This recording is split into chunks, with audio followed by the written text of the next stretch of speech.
Update. I'm Cassi. I'm Keegan. I'm Christina. Hey, everybody. Man, how's your February going so far? I know that Christina had a bit of a experience. Oh, geez.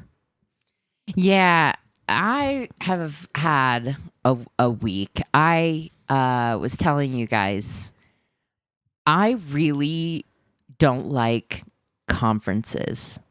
I find them to be the physical embodiment of LinkedIn. I don't understand why we all have to simp for our companies. You know, it's like the most accurate description of a fucking conference I've ever seen. It truly is. I'm just like, why can we not all agree? Like, yeah, we have to work to pay our bills, and like, let's not like pretend. Yeah, let's not make it more than it is. Yeah. If we come together naturally as coworkers and we want to hang out, we will. You know what I mean? Like, right.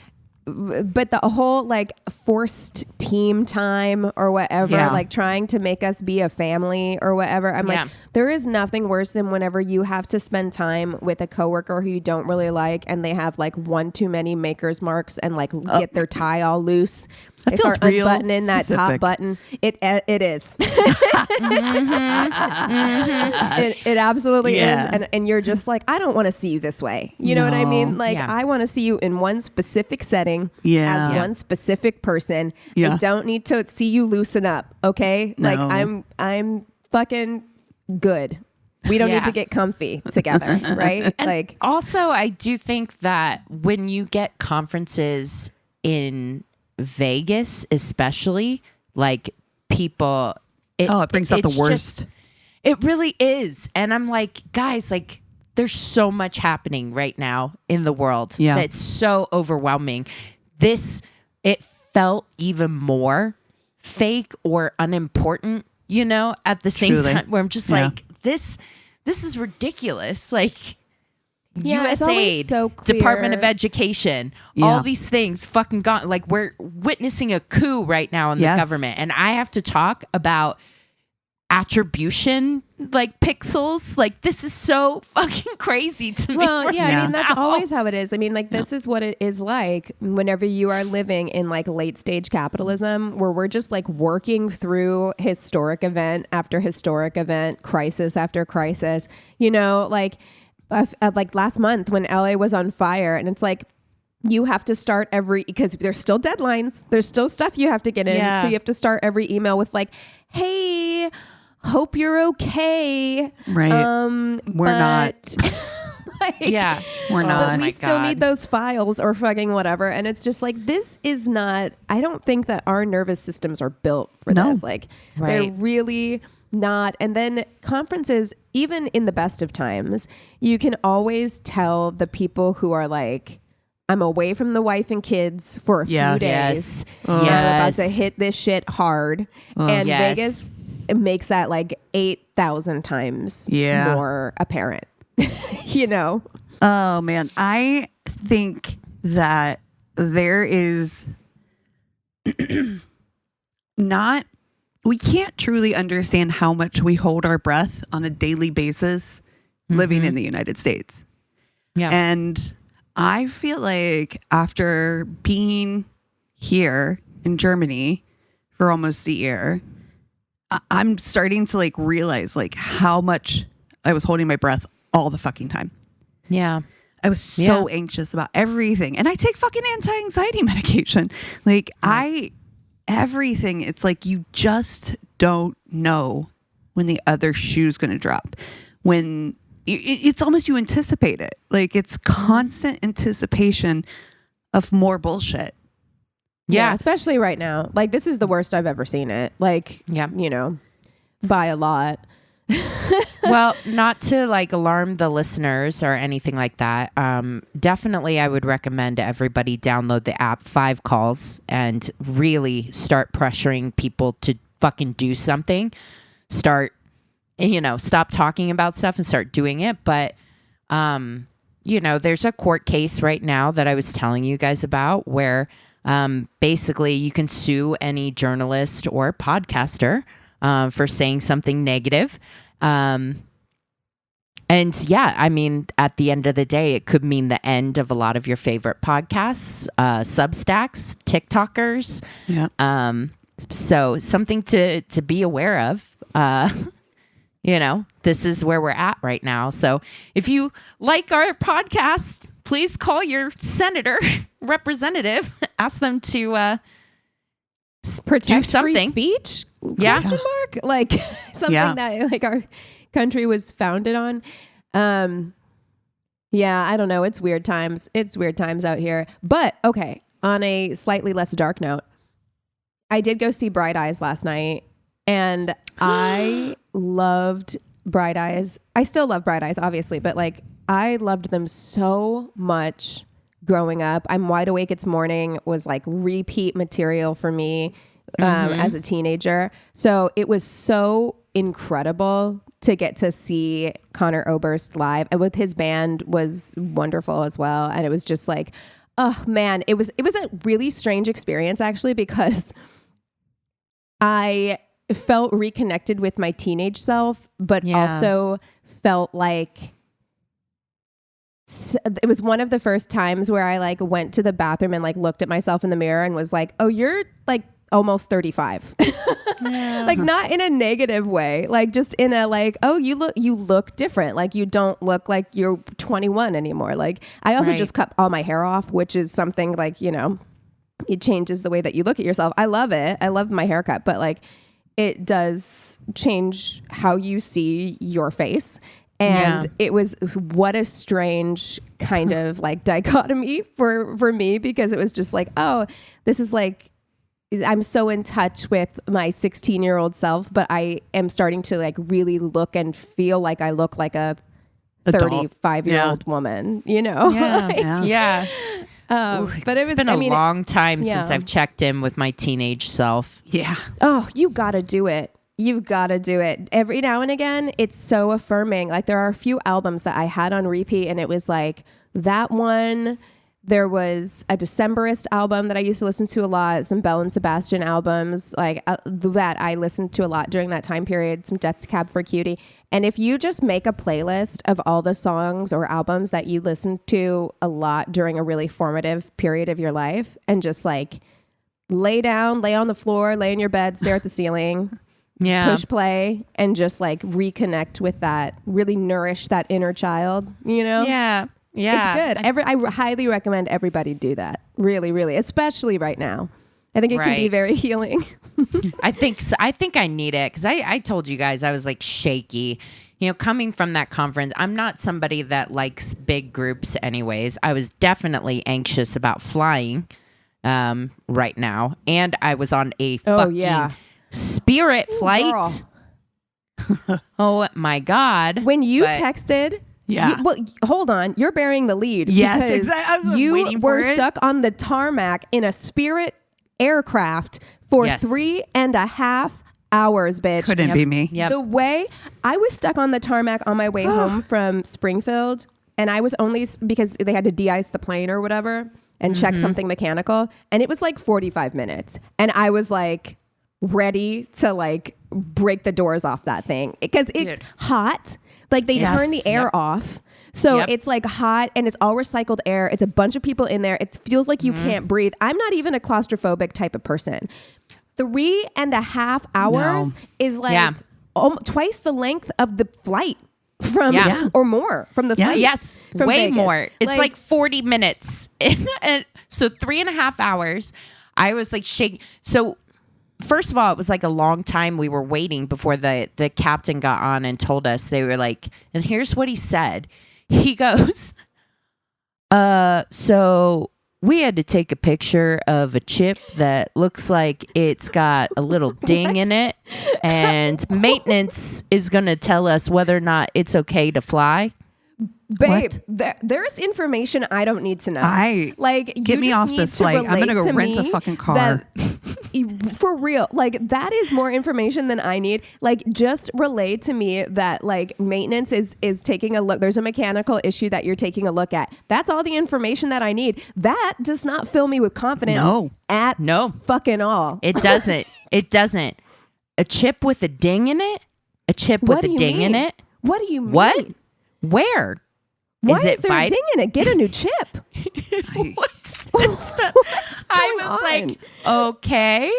And then the flight attendants, they were like, I was like, so like, is the plane going to take off? And they're like, all shoulders, maybe. Oh, Jesus Christ. Did they let people off though if they wanted to get off? They did. Eventually they did. Okay. After like about 2 hours, they were like, if you want to get off, you can get off.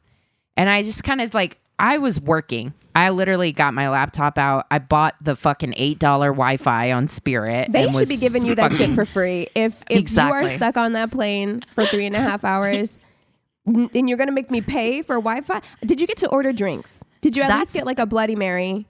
No. You got me fucked up. No, they not even a glass of water.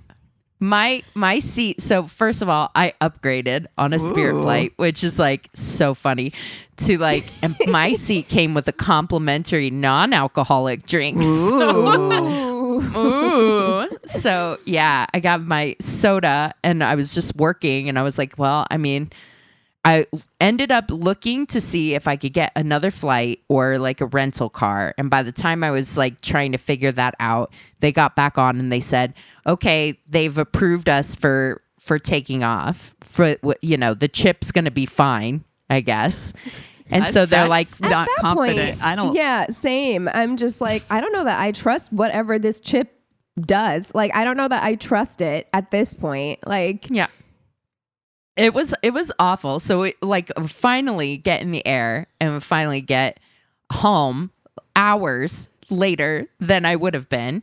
It's raining. So people in California really do not know how to drive in rain. Yeah. Somebody crashed into and knocked over a telephone pole, or not an electric pole by our house. So power is out. And then it came on at 4:30 in the morning, scaring the shit out of all of our dogs. And yeah. Oh my God. Yeah. Yeah. So that's, my week has been like just high anxiety the whole week. Yeah.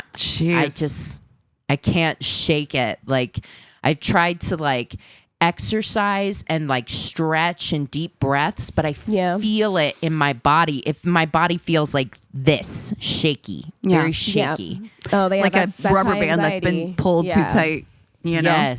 Yes. And like overly emotional. I had a fucking mentee B last night after watching the latest episode of Severance, and I can't stop thinking about it. I'm literally just like an emotional wreck. Oh, jeez. You know what? I think we need to do the most California thing possible.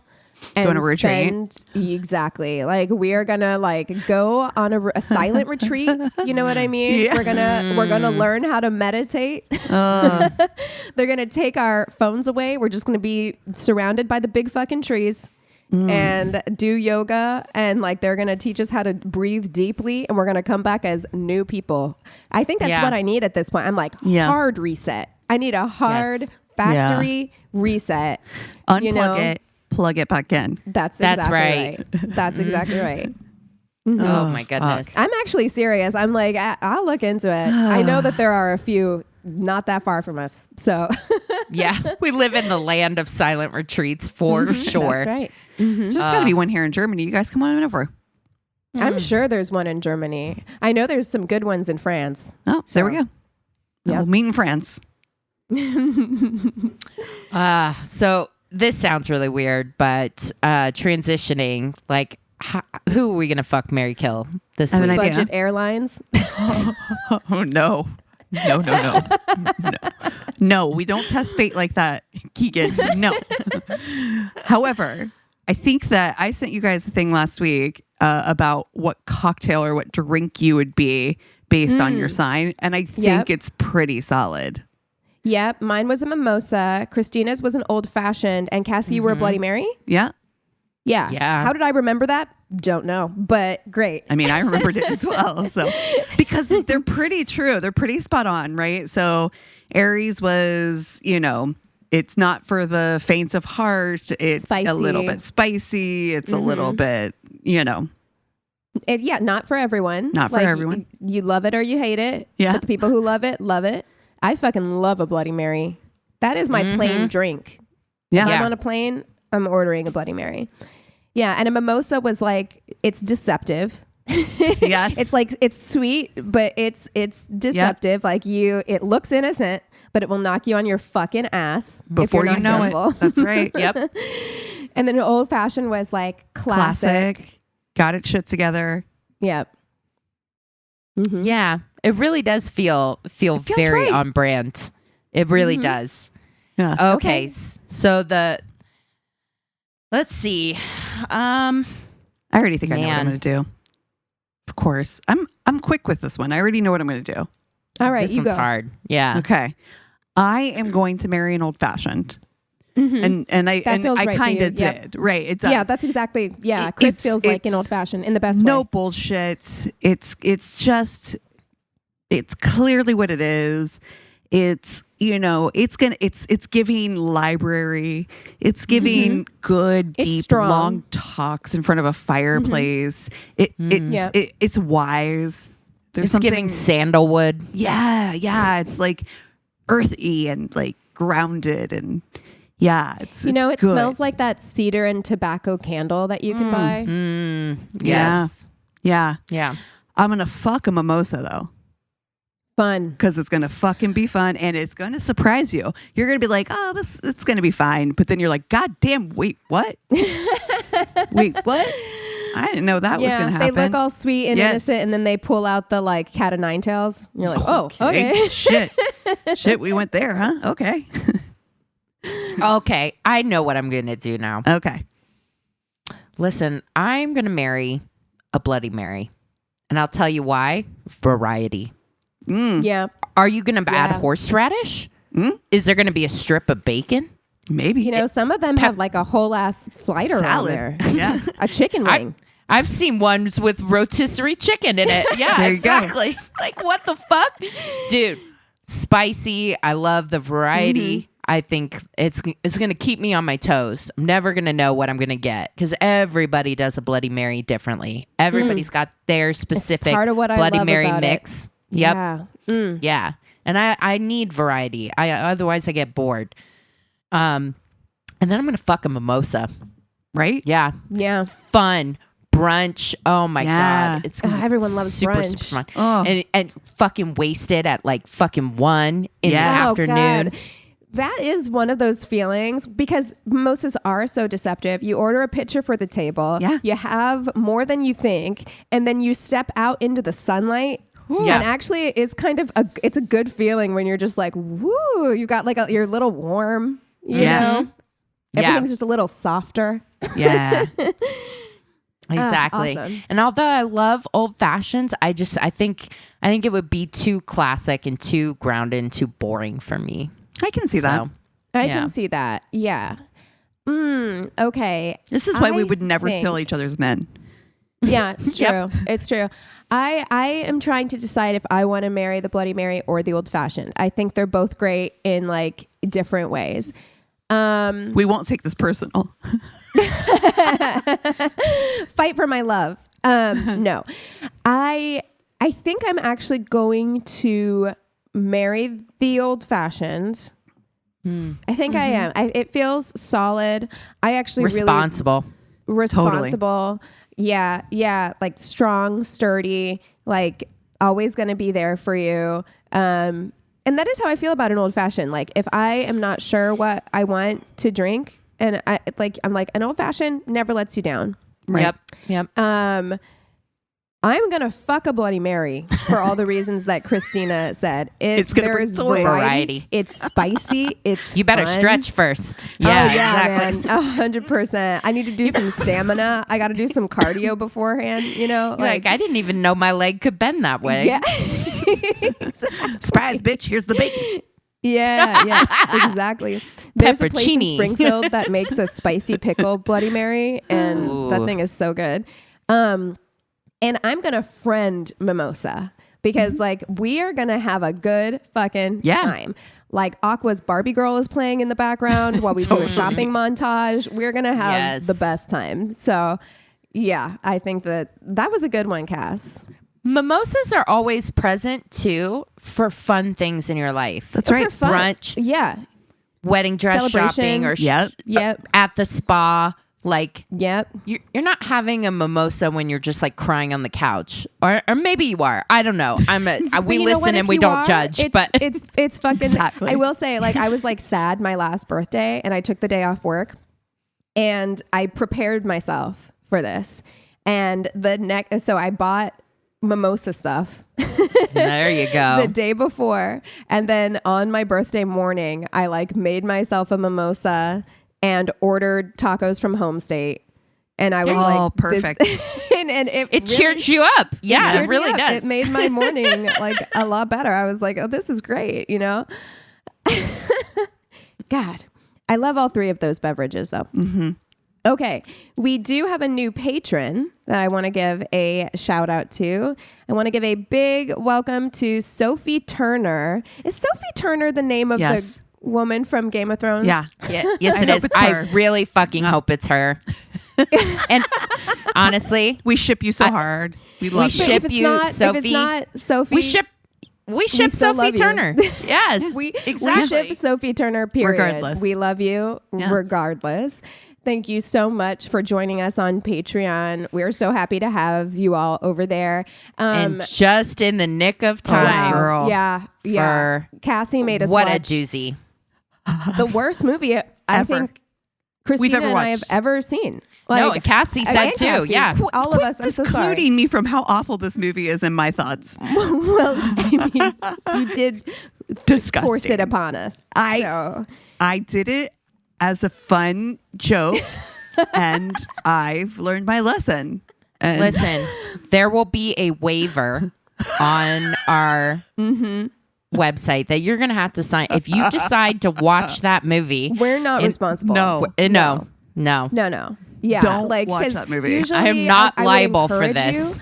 Usually I would encourage you to watch the movie before like listening so that you can kind of follow what we're talking about. There's nothing to follow. Not necessary. It's not necessary. You can put this on and watch it for 34 seconds. You'll get everything you need.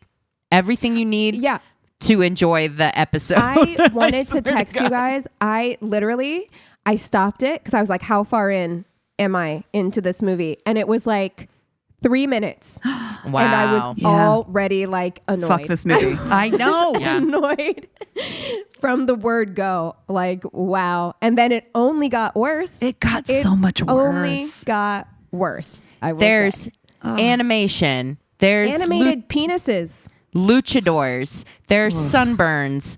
There's titties. Oh my God. Oh, so many boobs. Yeah. The word titties. Lots of boobs. Yeah, the word titties. Titty honking. Oh God. Oh God. How dare you? I keep trying to fucking dislodge that from my memory bank. Yeah. You know, I fear we're making this sound appealing. And it's not. Like, if you're feeling curious because we're making it sound, you know, like something maybe you need to watch, just listen to the episode. Listen to the episode. And again, if you are not one of our patrons, or if you are not at the patron level to get the movies, there is a one-time, if you would like to just purchase to listen to this one, you absolutely can do that at your own risk. At your own risk. This movie is a crime. This movie is a crime. It is a crime. Yeah. I'm concerned that I'm going to be arrested by having you guys having watched it. I mean, it's going to take me a minute to get over, Cassie. We are still friends, but and I thank you so much for that, because I don't know if I'm friends with myself anymore. So. Again, I unfriended myself. I'm like, no. I dare repeat, we are not liable. No. We're not liable. Yeah. No. Nor are we well. No. Oh, there's the title of the episode. All right, guys. So you want to take 5 and then we'll come back with stories? Sounds good. Yes. And we're back. All right, Cassie, kick us off with stories. Okay. So mine is a shame receipt. And you know how much we love these. So I have had 2 bad dates, and it turns out I was the bad date both times with the same guy. Oh no. he gave you a round 2. I'm so sorry. I can't even, I just refreshed my memory of what happens and I'm so sorry. Okay, I'm going to get it together. While in college, I met a guy on Tinder that would later be known as Boring Joe. Oh. For our first date, we went to a fast food restaurant where he continued to be as dull as watching paint dry until I literally fell asleep at the table. Oh my God. Listen, that seems extreme. Okay. It seems very extreme. He then asked if I was tired from work, and I looked this guy right in the face and said, "No, you're boring me to sleep." Yikes, oh my God. Right? This dude laughs. He thinks I'm joking, but we end the date and leave. The next several days, he's blowing up my phone, wanting to see me again. What? Poor Joe, honey. Poor Joe. Joe, look after yourself. Some people like that, man. There's I know a number of guys he probably thought she was being funny. You know what silly. I mean? Yeah. She was tired. Exactly. Oh, she's being silly. Yeah. The next so he isn't that boring though the next time. So I chalk it up to our first date just being him being nervous or something and agree to date number 2. This time we go to a restaurant where he orders chicken tenders and I order potato soup. Where are you? Like, what restaurant? Are you at a Cheddar's? Yeah, I hope so. Cheddar's. Holy shit. This is relevant to the story. Once again, I'm counting down the minutes until I can leave because I just isn't clicking. But then I noticed this 22-ish-year-old guy is eating chicky tendies by cutting them up with a steak knife and using a fork. Okay, as somebody who's like a weirdo about like cutting my food, like when I ate chicken wings, I used to use a knife and fork. I used to use a fork to cut them and eat them with a fork. No, you did not. I did. Yeah, no, I did. Because I don't like shit getting all over my face. So I used to use a fork to like pull the meat off. And then I would dip it in the ranch or whatever with my fork. I eat chicken wings like a fucking Neanderthal. That's how they're meant to be eaten. That is. I take them, I put them, the whole thing in my mouth, and I take my teeth and rip them off the bone. Sometimes I think you guys are so alike, and then sometimes I'm like, you're the same person. Yeah. Because 100% how he does it. I even if like astrology's not weird about real. Yeah. Oh God. If astrology's right now, if astrology's not real, tell me about Chris and Christina. Yeah. I'm weird about eating things with a fork. So like I get it, but I would not eat chicken tenders with a fork. There's no reason to. They're dry. Why can't you pick them up? I'm not. Yeah. Anyway. It's like eating fries with a fork. It's weird. A 22-ish-year-old guy eating chicken tendies by cutting them with a fork, steak knife, and using a fork. And I kind of make a joke about that being weird because it's finger food. I say this while I'm eating my potato soup by picking out the chunky pieces with my hand. I ate soup with my hand. No. Was the weird one. Yeah. Of course. This realization, she's got to work on this. Like whatever that filter is from like brain to mouth, she does not have it. It's like she thinks a thought and it comes right out her mouth. The way she wrote it all caps too. I ate soup with my hand.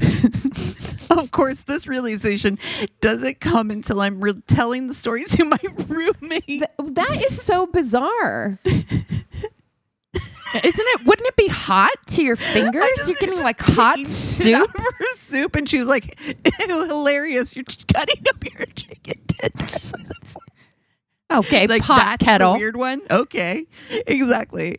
Hers is worse. Hers is worse. That's what she's saying. Like, she's like, why in the fuck am I? Who am I to tell him he's dipping being weird? Fingers and I'm in dipping a milky my broth. Gross ass fingers into my soup to eat it. Like she's like, the realization of how stupid I sounded didn't come until after it.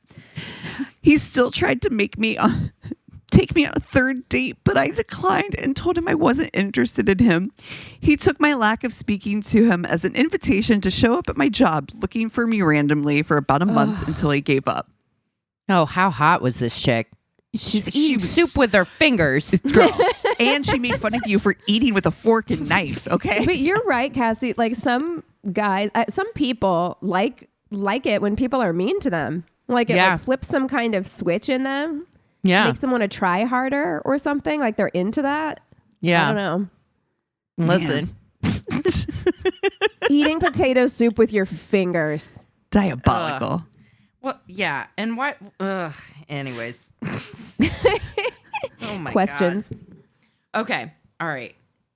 This person says, I was in my early 20s, and so was she. We met at a sushi bar. When asked by the guy behind the bar, she said she didn't need a fork. Fair. Oh my God. Wow. She tried stabbing one piece of sushi with the chopsticks and taking it to the soy sauce. This failed miserably and splattered soy sauce all over my shirt. I have to say, if you don't know how to use chopsticks, it doesn't make you look better. No. Like it doesn't make you look better to, I understand there's this whole thing about like using a fork at a like sushi place or, Chinese restaurant or whatever. But like, if you don't know how to use chopsticks, it's 1,000 times better for you to just use a fork. I would be less offended if you just picked it up with your fingers. Truly. Honestly. Yeah, truly. No, this is the finger food episode. Just wait. I asked her if she wanted help on how to use them. She said no, she was fine. She used them all the time. She then attempted holding one stick in each hand, balancing the next piece to her mouth. I use them all the time. It fell down several times in the process, and part of it ended up on my lap. I'd be so embarrassed.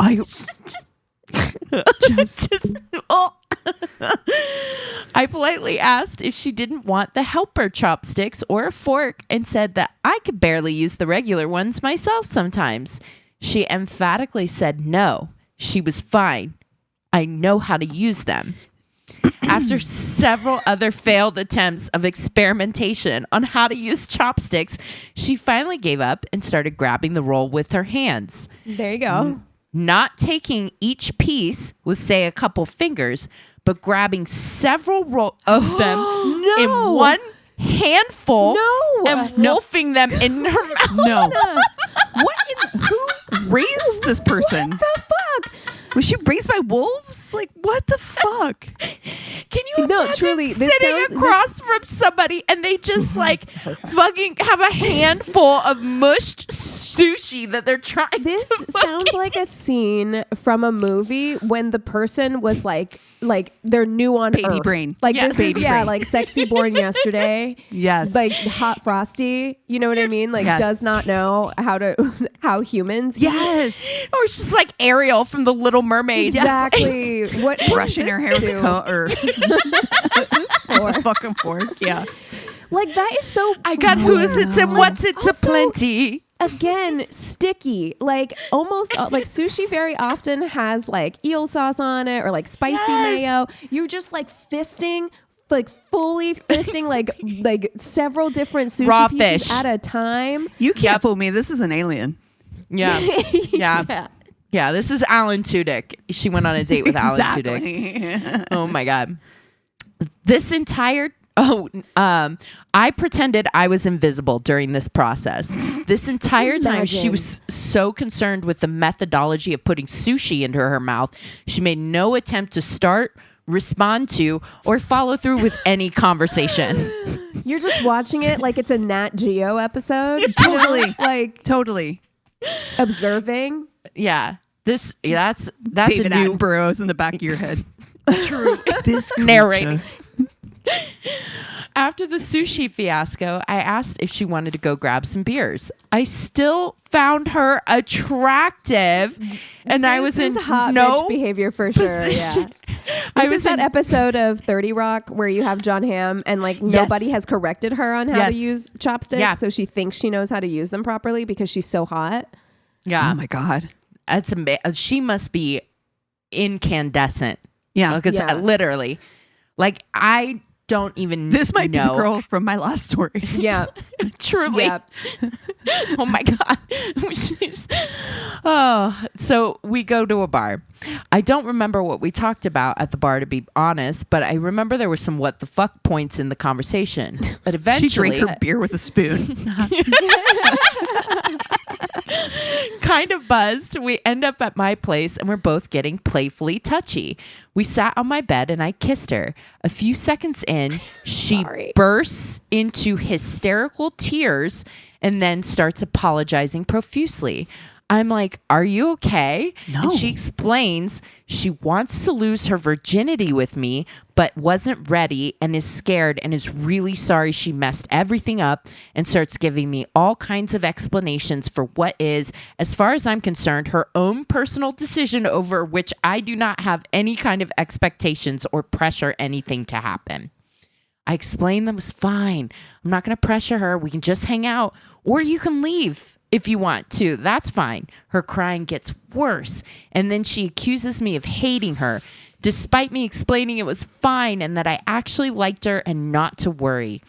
During the next 2 hours, I emotionally contained her during her grieving process of the following beliefs. 1, me hating her. 2, she's going to be a virgin forever. 3, she's not pretty. 4, her ruining everything. 5, me never going to talk to her again. 6, you need her therapy. Friends are going to think she's a total loser. How old is she? This has got to be, this feels like 18, 19 or something. Yeah. Yeah. Oh Babe, my God. Therapy. You just met this you man. Got to work through some shit. Yes.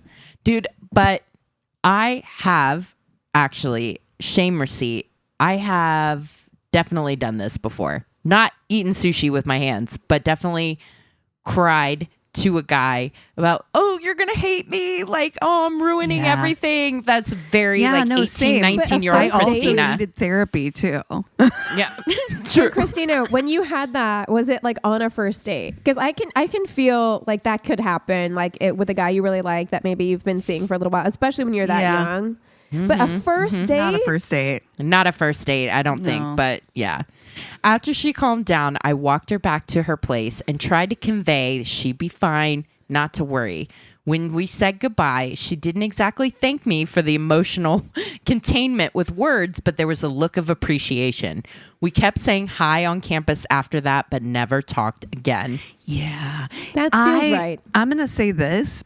Before I knew all the dramatics that were about to come, I got to be honest, you took somebody who can't use 2 sticks to pick food up to do sexy things. Yeah. Right. I mean, that's what I was thinking, is just like bringing her home, like, and I have to be honest, I actually think the chopsticks weren't the worst part. For me, it's the fully trying to grab the sushi with her hands that I'm just like, what the fuck is going on have here? You not used your fingers before? Like, it would be if I literally was like, it had never seen sushi before and had never seen chopsticks before, my first inclination would be like, oh, you grab thumb and forefinger. Yes. Yeah. Dip it. Mm-hmm. No, and there is, I can honestly say this, and I think it is true. I don't think there's a man hot enough that I wouldn't get the ick by watching them like fully grab sushi and like, eat it multiple from their pieces palms. From their hands. Like I don't think I would immediately be like, I no longer find you attractive. It reminds me of that thing I sent you guys where Robert Pattinson had a stalker and he took his stalker out to dinner and his tactic was like, I'm going to take her out to dinner and I'm just going to complain about my life until she gets fed up and leaves.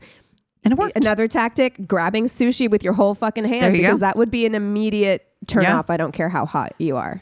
I wouldn't want to fuck you after that. I just pictured in my head sitting across the table from Pedro Pascal doing that. I still would. I don't think I would. I don't think I would. Because I would be like, what is wrong with you? Like, what's wrong with your brain? I think that we could address it later, but I still would.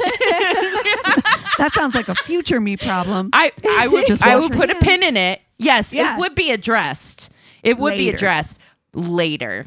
After the sexy time. Later. I just can't imagine the sex would be I just want to make sure he washes his hands before he pulls my hair. You know what I'm saying? Yeah. But it's like your coordination is bad.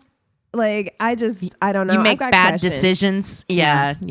You know, okay. All right.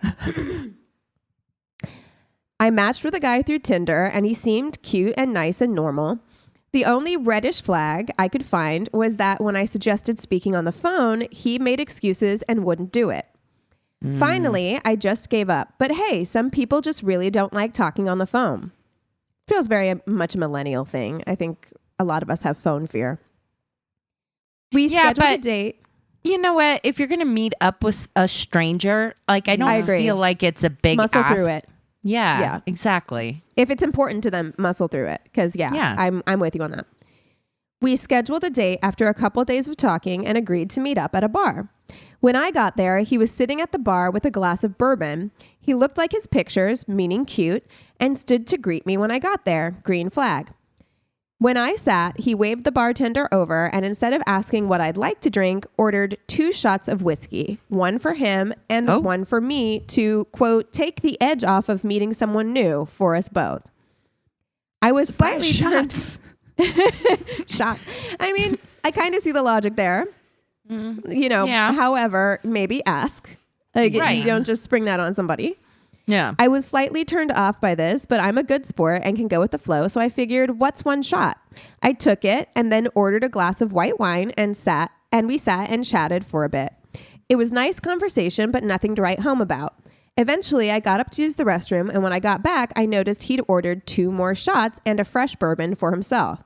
I politely declined the shot, and after some failed attempts at convincing me, he eventually just said, oh, well, more for me, and promptly took both shots back to back. Things I should never do. Sir. Oh, no. This was more than a bit of a turnoff, but I'm trying to make the best of it. After this, things really start going downhill. He can barely hold conversation and keeps making dumb dad jokes and laughing at himself till he's red in the face. His own jokes. I'm getting the ick hard and about to announce that I'm going to leave when he falls off the bar stool and slams to the ground, at which point we are both escorted out. Yeah. Oh, ick. When we get outside, he starts throwing up into a trash can, and I know I need to get this guy home stat. One issue, though, he doesn't seem to have his phone on him and isn't willing or able to communicate his address, so I can call him an Uber. I try and go back into the bar to look for his phone, but they won't let me. I have to wave down a bartender and ask them to look, but they can't find it. At this point, I just want to go home, so I load him into the car and figure he can sleep it off at my place. I know, very dumb move. No. We talked about this before. We have. No. We talked about this before. No. I mean, I don't know what you would at least do he wasn't in that naked. situation, because like you can't call anyone on his phone. I mean, you at least can't call he's his not naked. friends. I get him through the door, and he ends up throwing up all over my legs, shoes, and kitchen floor. Oh, God. No. Disgusted, I dump him on the couch and go to clean up. When I get outside of the bathroom, he's not where I left him. After searching the common areas, I go to my bedroom to find this man butt-ass naked in my bed. Oh, well, no. There's vomit on one of the pillows, and instead of cleaning it, he just rolled over and used the other. Sir, sleeping next to a get your bottle of shit vomit together in my bed with no clothes. Like he just stripped all his clothes off and got in my bed. Do you know I'd probably have to buy a new fucking bed, not new sheets, Gross. Not like the whole fucking shebang gets replaced. Like, disgusting. Too tired to deal with this, I pick up the soiled pillow and put it on the floor so he doesn't roll over on it and go lay on the couch. Again, nice. I know this is all very unsafe. Don't be me, she said. The next morning, he's gone and the pillowcase is in my washing machine. Later that day, I receive a very long apology text. I guess he got his phone back. he seemed sincerely mortified and thankful to me for taking care of him. He revealed that he has bad anxiety and was so nervous to meet me that he started drinking early in the day and had already had 3 bourbons before he left the house. Holy shit. Lucky he didn't die of alcohol poisoning. Jesus Christ. And didn't remember anything after leaving the bar. He was also straight up that he was so embarrassed that he felt blocking me and moving on was the best thing for us both. That's probably best. LOL, he was probably right. Oh, he was just like, you know what? I can't. This is a wash. No. I'm just going to walk away. I can't ever see or speak to you again. No, and to ensure this, I'm going to block you. Yeah. I mean, it's not you. Honestly, it's me. It's definitely me. It's definitely me. I feel for him a little bit because I'm just like, oh man, he has got like clearly like crippling social anxiety that he's trying to self-medicate with alcohol. Right. But you just made the situation like 8,000 times worse. Oh my God. Well, hey, at least he like washed her pillowcase. Yeah. Yeah. Stuff. But it's wow. True. Oh yeah, he's probably actually like a pretty nice person, but yikes. He's like, you make me too nervous. I can't do this. Oh, Jesus. Oh, my God. Well, you guys want to take 5 and we'll come back with the Tainted Love? Sounds good. And we're back. And I have the Tainted Love this week. And so you guys are going to recognize the story. It's fairly recent. It happened in Los Angeles, and it's a story that like I remember when it kind of first came out. I was like, it was kind of in a background moment for me. I was like, wait, what?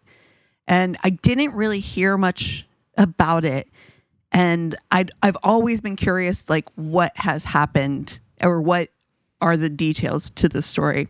And this story, so I got a lot of my research on several local Los Angeles reports, as well as the show Death by Fame on a recent episode. Okay, I've been meaning to check that out. It keeps popping up on my Macs, and I'm like, I bet you there's some good stories there. Yeah.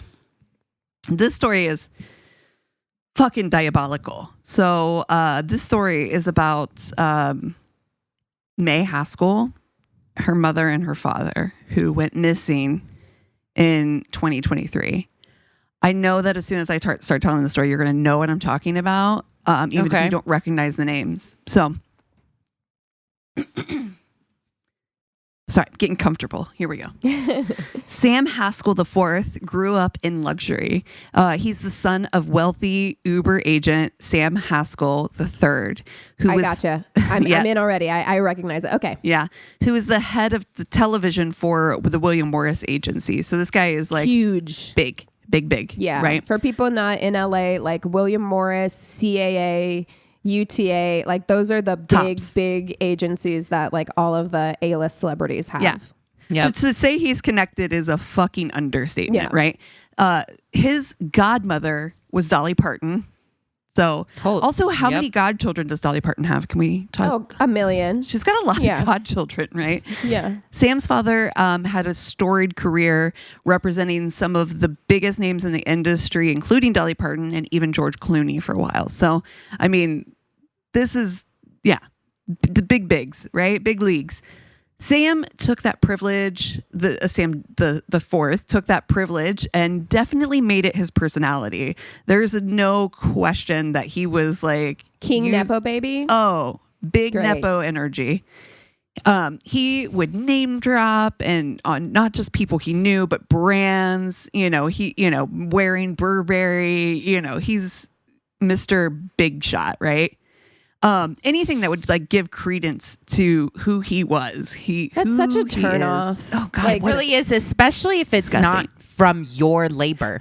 Like it's like, well, your dad's cool. Yeah. What did you do? Yeah. What have you done? I'd love to talk to your dad. I'd love to take your dad out for a drink. Yeah, I'd love to know his stories. Don't give a shit about how you were sleeping in the other room while your dad had friends. Like, okay. Sam also had a strange hobby of collecting martial arts weapons. He had katana, nunchucks, all the, He sounds terrible. He sounds awful, right? Honestly, Really? he sounds like the worst. Well, it gives the most ick. It doesn't get better. He's very into Asian culture.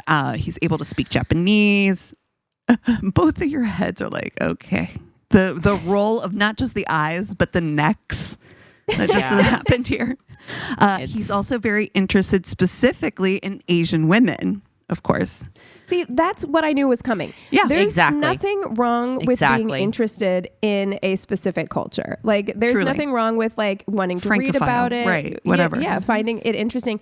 It's that I knew because of the way you were describing this man that we were one step away from like Asian fetishization. I knew that was coming, and it's always like this type of dude, and it's so fucking gross.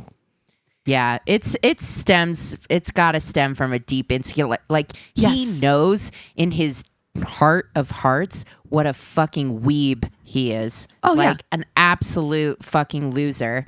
And so they always, it's like, I got it to a T. I can describe. Yeah. Oh, yeah. You can literally see this guy, right? Like, exactly. His was an obsession afforded really only to the wealthy. I mean, like, let's be honest. This guy was able to rock what he was doing. And I'm not saying he's an ugly guy, because he's not. He was a good looking guy.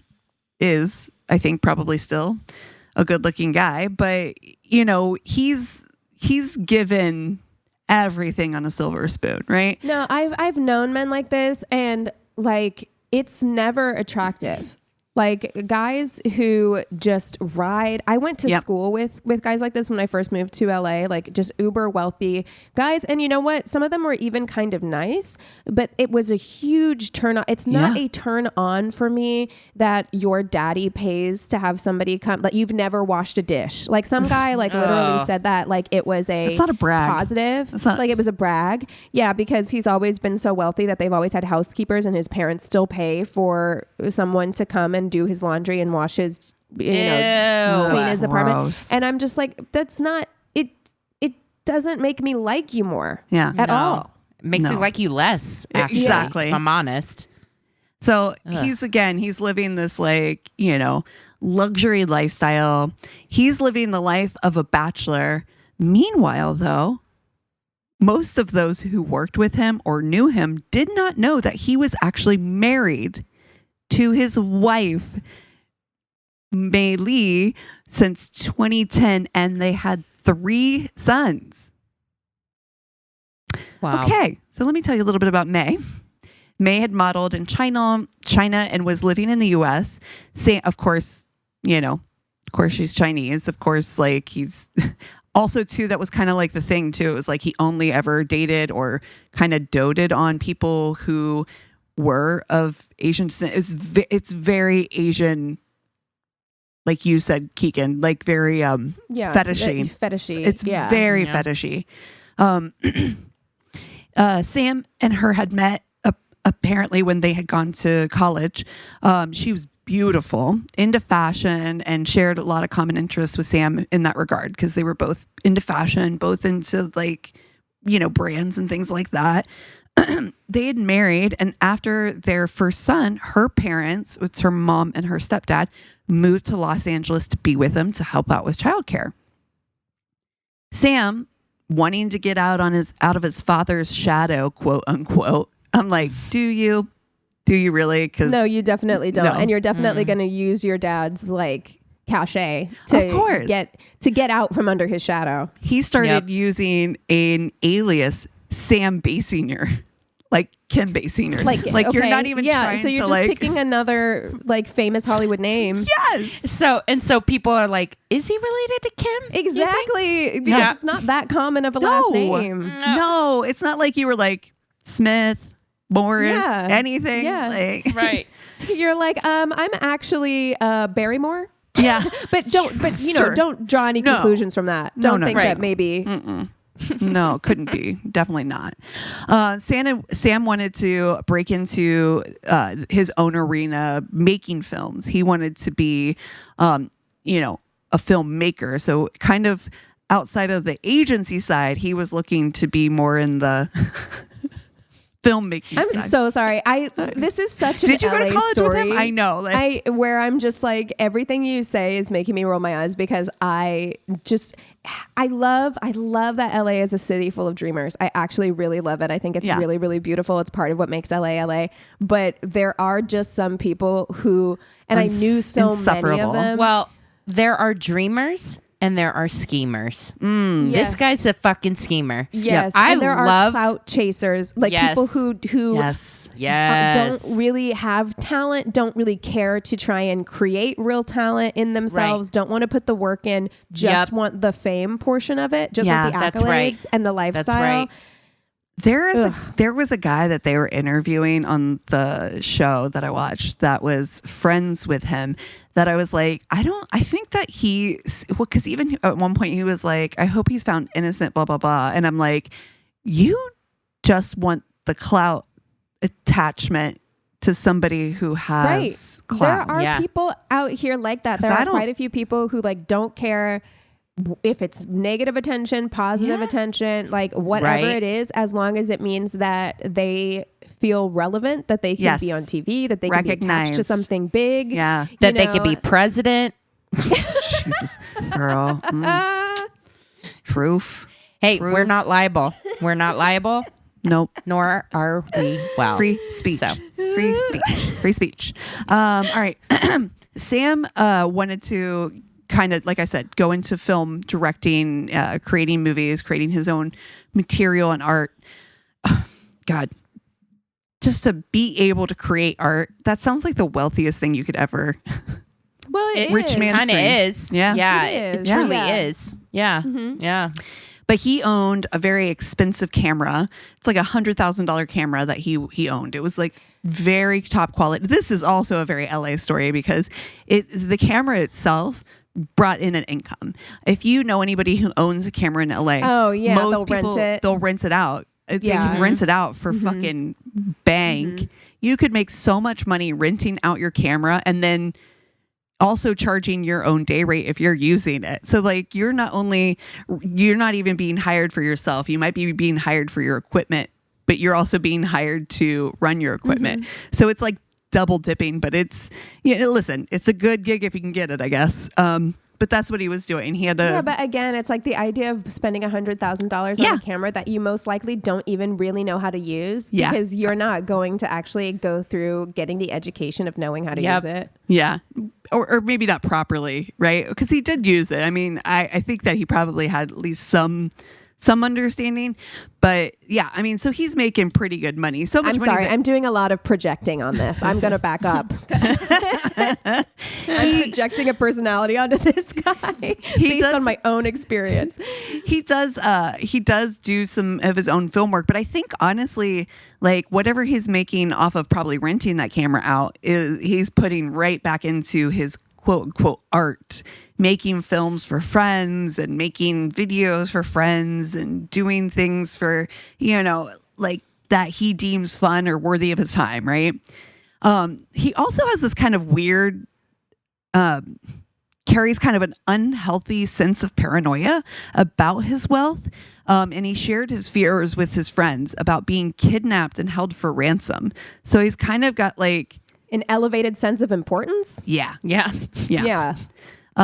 Meanwhile, Mei, though, she's the one who's holding down the fort. She's been working at a school as a school academics counselor, kind of focusing mostly on international students mostly who've come from China, who are coming to this school in LA.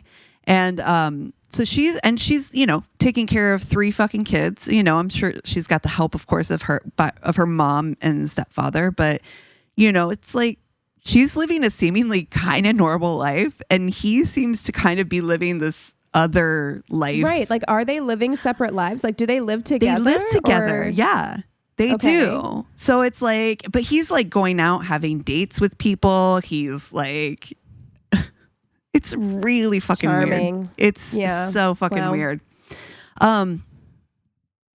Around November, or like, it was like late October, early November, that they found a body. An unhoused man in Encino is going through a dumpster. He's collecting bottles and cans when he finds a heavy duffel bag. When he opens the duffel bag, he discovers a human torso. Do you know how scared I am to ever open like a piece of luggage? Because of how many stories we've told now on this podcast where I'm just like, heavy luggage. Honestly, 2 or 3 at least, right? At least. Yeah. Oh. So it's clear immediately that whoever discarded this body is trying to distance themselves from this crime. Detectives are trying to determine whose body it was when they find it. There's public outreach to have people call in if they've had missing family or coworkers, to contact them, because it's just a torso at this point, right? So there's nothing to fingerprint. There's no dental records. There's nothing to go off of at this point, except for waiting for like actual blood DNA. work, DNA things to do its job. Right. Appalled by how many stories we tell, or how many stories exist just generally that involve dismemberment. Like, I understand that it's a practical, solution, I guess, for some people, but like sorry, this is so gross, but like the idea of cutting up a human body is so repulsive. Like, it's not just human, but like people that like are able to like slaughter like chickens or cows or something. Butcher an animal. I couldn't. Yeah. Whenever I was in high school and I was living in Utah, my youth group, like, there was a old man who was a farmer who needed help with on his farm because he couldn't manage it on his own, and he needed help with the chickens. And so the youth group volunteered to go like help him with that. Mm-hmm. And as soon as they told me what it entailed, I was like, I'm not going. I'm like, and there was a lot of pressure because it was supposed to be, it was supposed to be, acts of service for somebody who needed it in the community. But I was like, I'm not wringing, like, I don't even eat meat at this point in my life. Like, I'm not wringing a chicken's neck or pulling its feathers. Like, I'm not doing that. Sorry. No. Also, you're a child. That sounds like just free child labor, if I'm honest. I mean, there was a lot of that. A lot of mission work was, teenagers doing labor for free. I don't think teenagers should be doing that job. I'm going to say it. Listen, there was lots of stuff I was happy that I did. Sure. Like going and building houses, painting houses, repairing decks, like volunteering at hospitals, that kind of thing. I'm so happy I did it. I think it made me a better person. And for everybody who went and wanted to volunteer to help this man on his farm, go for it. I think it's probably better than a lot of big factory farms. And if it doesn't upset you, then you do you. Sure. I could not. So the idea of cutting up a human body is out the fucking window. Yeah, for sure. For sure. Yeah. And again, at this point, the only evidence they have is this body until they discover video surveillance footage from the prior day showing a white Tesla pull up. I'm going to let that sink in. Oh, the second you said Tesla, Christina's face. Yep. You know what? I gotta say, I feel for Tesla owners who bought a Tesla like right when it came out, and they were like, "I'm doing something good for the environment," and they knew fucking nothing about Elon Musk, and now they're saddled with this car that no one wants. Automatically have feelings about. I'm like, I'm so sorry, because you were probably a progressive person who was like, I'm doing a good thing. Yep. Yeah. Oh no. Woof. Yeah. Woof. So anyway, the surveillance footage shows the prior day showing a white Tesla pull up. A man gets out of the car, hauls a duffel bag out of the back end and throws it into the dumpster. They are able to track the plates to Mei Haskell. Meanwhile, Mei's friends are concerned, right? Mei's friends are like, we haven't heard from her for like days. That's really weird. And she's not responding to texts. She's not responding to calls or voicemails or anything like that. So a few of their friends decide to go over to the house, knocking on the door. No one's there.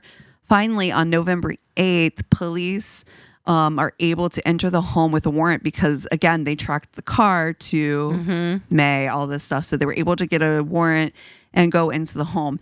Detectives find blood in the bedroom, throughout the home. There's trash bags full of blood, bloodied bedding in the garbage, in garbage bags tied up in the garage. There's no question that this is a crime scene. Police start asking neighbors if they have any information about the home. They say that Mei's parents also haven't been seen. Mei's mother would sit on the porch and wave at neighbors as they drove by, but no one has seen her in days.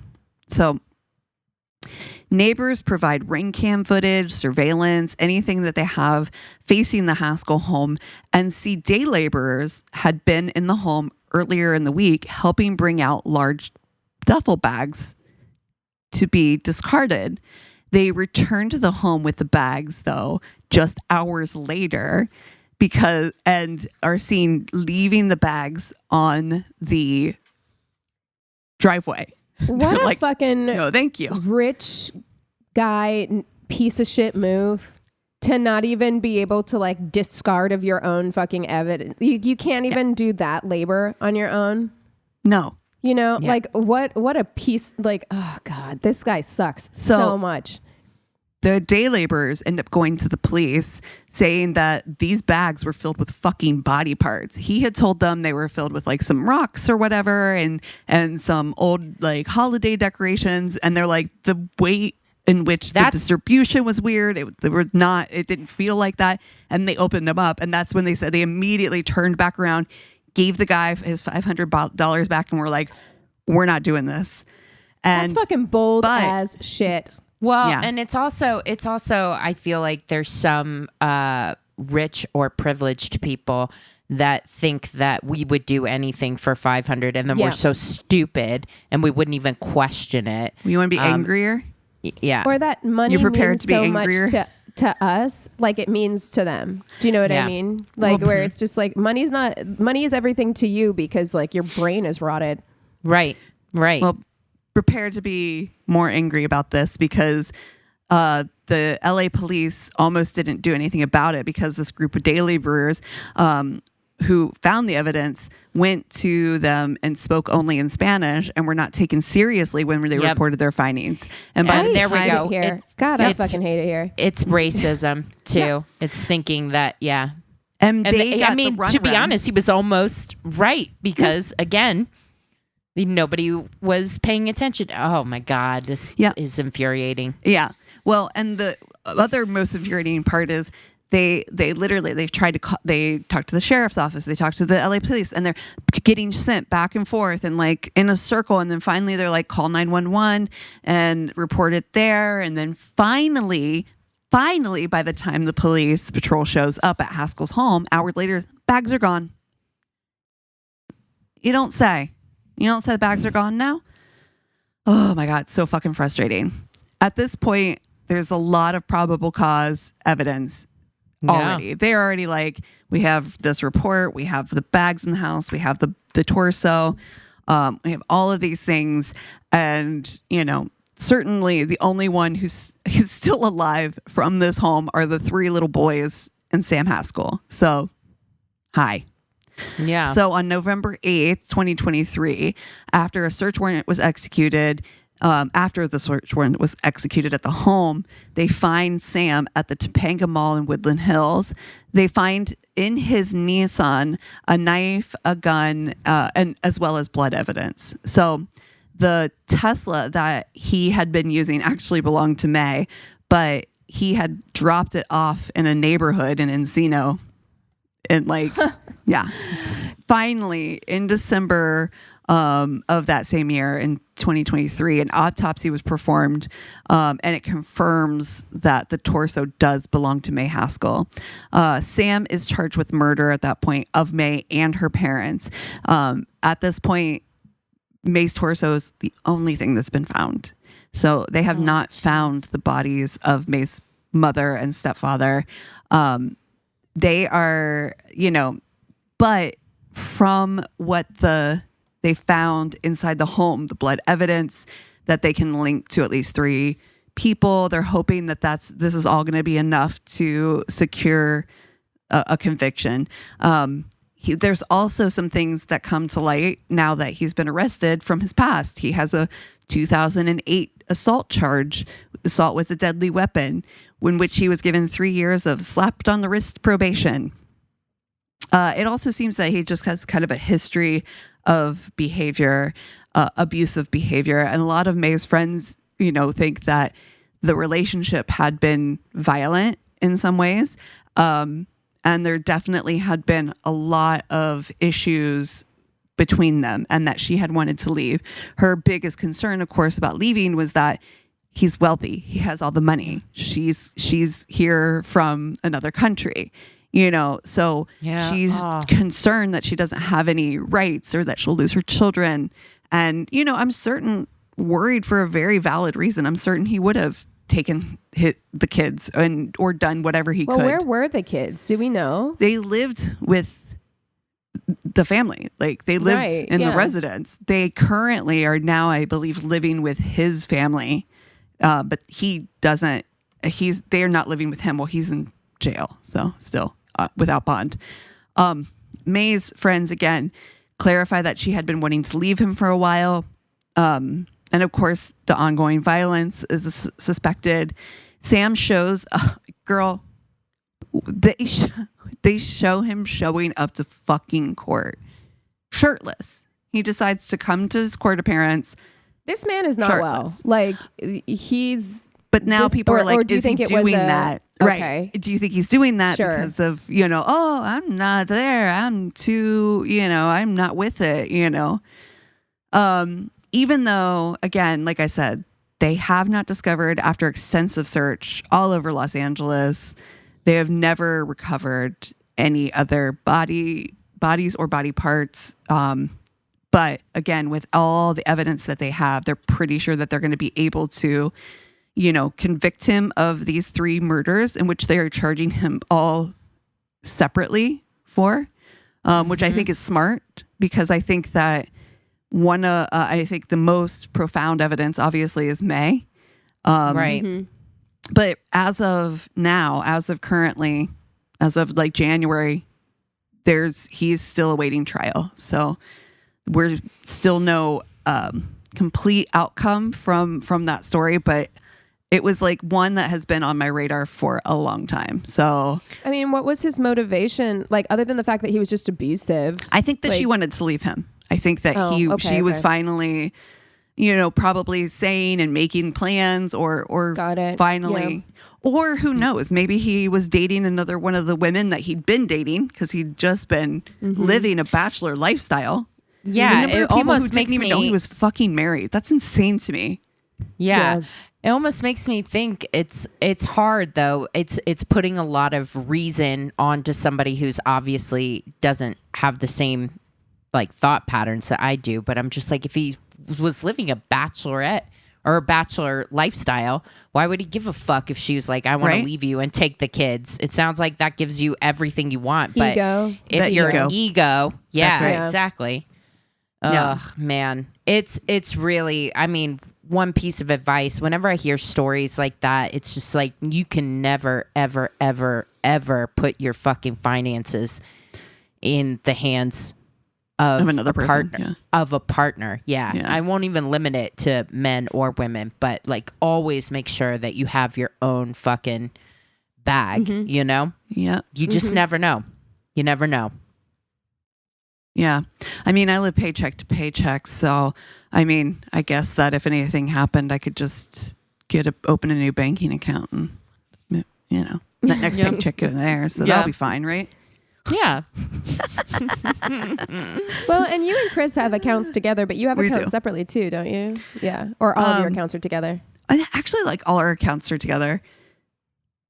Yeah. I trust Chris. I mean, it's 20 years now. I mean, I think. If he has like a, look, I trust Chris with my whole heart, but if you have to let us know if he has like a traumatic brain injury. Yeah. No, for sure. I will. And I will just, open a new account and change my direct deposit because I do have control over that. So yeah. No. And Eric and I have the house account together, but we each have our separate too. Yeah. I don't like anybody telling me what to do with my money that I earn. Yeah. The good news is that Chris doesn't do that either. So No. Yeah. Oh man. Well, gosh, that is a rough one. That filled me with a deep rage. I know. And honestly, it's unsettling because you know that there's unanswered questions here. And like where are these bodies? You know that there's bodies. We know that there's multiple, and we don't. Well, and it's so frustrating because they could have been found so easily. Right. They were told. And you can't tell me that nobody, they couldn't call somebody. This is Los Angeles. Yeah. Every other person speaks Spanish. You couldn't tell me that you couldn't find someone to talk to them about this. I don't even think it's that. I think they just were like, no, that's crazy. That can't be true. Prank caller. Like, what? I'll tell you something. Most people, especially people of color, are not going to the police for funsies. No. Thank you. That point exactly. Truth. Yeah. Oh, God. Yep. Wow. So, well, I apologize. What are we watching this week? I did start rewatching Severance. Oh. So I'm watching the first season over again. Girl. God, that show is so freaking good. The last 2 episodes. I know. You're getting me. John Turturro is going to win a fucking Emmy for this specific episode. It was so good. It's some of the best acting I've ever seen in a television show ever. You know what? We need and this is episode 4. We gotta fuck, marry, kill really good character actors because John Turturro needs his flowers. That guy is so fucking good. Yes. Oh my God. He's just incredible. I cannot wait. Keegan, immediately, if not sooner, after you have watched episode 4 of this season. Okay. You need to promise to give me a call. I am chomping at the bit to talk to somebody about this. I got to start. After I have some stuff I got to do this afternoon, and then I'm going to buy a bottle of wine on my way home, get in comfy clothes, and just settle in and binge season 1 of Severance so that I can start season 2. The way that these 2 episodes, too, both of them, 3 and 4, could have been season finales. Oh, wow. Bitch. Okay. Wow. Yeah. I mean, other than that, Cassi for Cassi's, I've got one for Christina and one for Cassi. Okay. I am still rewatching. I'm on the second to last season of Vampire Diaries. Yeah. I forgot how absolutely bonkers, batshit crazy that show gets as the seasons go on. That show is, and look, no shade. I love it for what it is. You have to take it for what it is. It is a soap opera.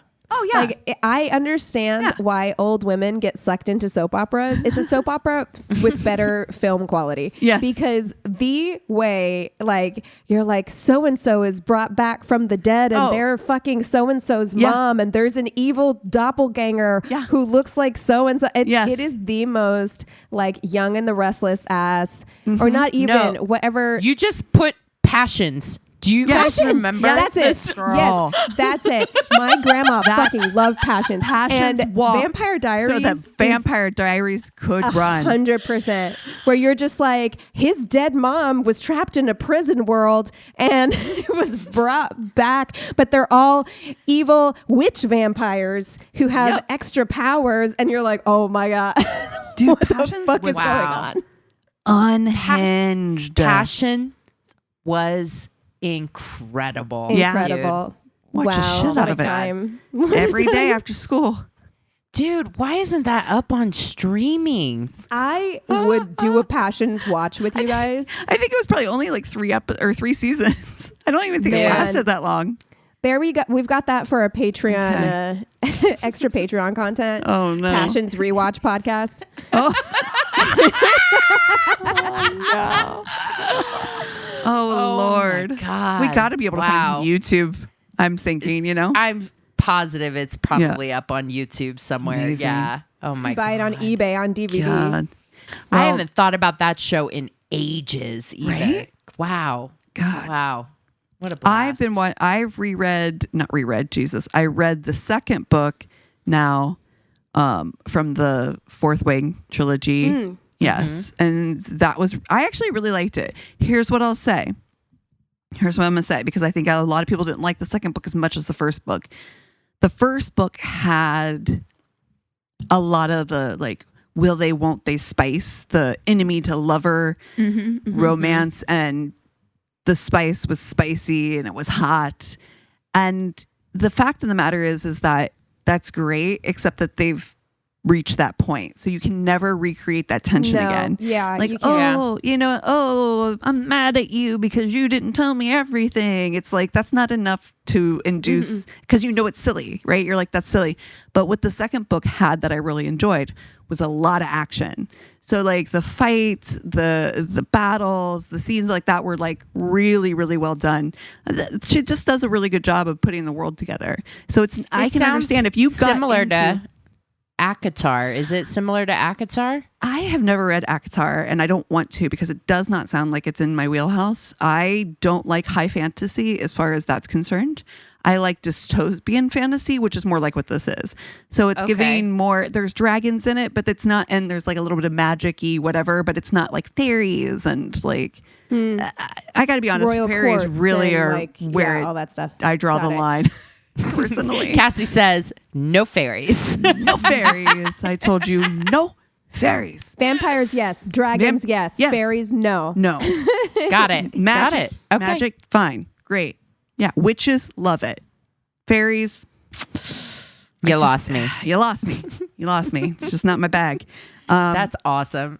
Yeah. I'm glad we got that clarification. Yeah. Aliens, out. Balloons, no. Fairies, got it. No. Sharing food, no. Got That's it. some hard lines. Let me make a note. Yeah. But yeah, no, I think that I will say that I think of people who read the first book and expected that kind of same level of spice, same level of hot enemies to lovers, fantasy, like dark fantasy thing. I think that there are probably reasons they don't like the second book. But to me, I like the dystopian quality of it. I like the storytelling of that dystopian thing. So for me, it all intertwines into things that I like. So nice. So I'm now on the waiting list for the library to give me the next one. So right on. Well, now you got me curious. I'm gonna look into it more. I don't know why I thought Fourth Wing was like a Hunger Games kind of story. Yes. It does give a little Hunger Games. It does give a little like a more like a Divergent series kind of, dystopian thing. Okay. Versus like an ACOTAR. Okay. So. Okay. Yeah. The thing. Yeah. Okay. Never mind. Yeah. Nobody needs my 2 cents on this. I was curious. I know. I want to. I want to know. No, just the only other thing that I was going to say, it is more like Divergent in that, like, I would say having read Hunger Games and Divergent and started reading Fourth Wing, from what I've read, like I haven't read the whole first book yet, but it feels more like Divergent in that there is a military training aspect. Quality of it, but with dragons. Yeah. Okay. Yeah, when you said it was spicy, that's why I said I thought it was a Hunger Games kind of thing, because I was like, I didn't know. Well, there is a love triangle. There has to be. Well, this book doesn't have a love triangle really. It quickly. I mean, there's kind of a possible interest that you're just it falls away. Fairly quickly. Where I'm at in the book, in the first book, there's still kind of like a maybe. Yeah. The good guy best friend, or the bad guy. The good guy best friend I've known my whole life, or the bad guy I just met that is my mortal enemy. Yeah, you'll get past that pretty quickly. But yeah, when you said spice, what I meant was I didn't know they were going to be sex in it. Oh, they're going to be sex in it. Yeah. Okay. There's going to be, Because I was just like Fourth Wing. I thought it was like Hunger Games, where I was like, okay, there's no. That's what I meant. No. Yes. Okay. It's not fully YA. Yeah. No, it's not even. To be honest, once you get to the sex scenes, there is no Y in it. All right, got it. None. Got it. It's okay. A. Now I'm intrigued. Okay. That actually, it does make me more interested. I haven't gotten there yet. Yes. I'm gonna say when it gets to it, it gets to it. You know what I'm saying? Okay. Okay. Yeah. All right. Yeah. Well, hey, if you have something that we should read, whether it's YA or fully A, if you, hard A, if you hard A. If you want to reach out and say hello, go to our one-stop shop of a website. It's myworststatepodcast.com, and we love you so much. Cheers.